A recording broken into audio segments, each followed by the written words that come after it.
டேய் கருவா, இன்னைக்கு லஞ்சுக்கு என்ன சமைக்க?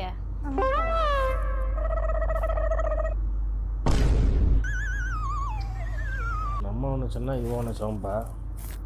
இது சமைச்சு கிழிக்க போகிற மாதிரி என்னடா செய்யலாம்? தாய் கிழவி, உனக்கு என்ன தோணுதோ அதை செய்யி.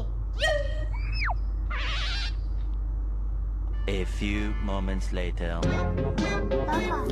உள்ள பசி, தட்டு நிறைய சோற போட்டு கப்பு கப்புன்னு அடிக்கணும். ஏய் உன்னை தாண்டி பயங்கர பசியாக இருக்கு. நான் சமைச்சு வச்சிருக்கேன். என்ன லந்த கொடுக்குறியா? போகும்போது என்னடா சொல்லிட்டு போன? உனக்கு என்ன தோணுதோ செய்யும் சொன்னா. என்ன தூங்கணும்னு தோணுச்சு, தூங்கிட்டேன். கைப்புள்ள இன்னும் ஏண்டா முடிச்சுக்கிட்டு இருக்க?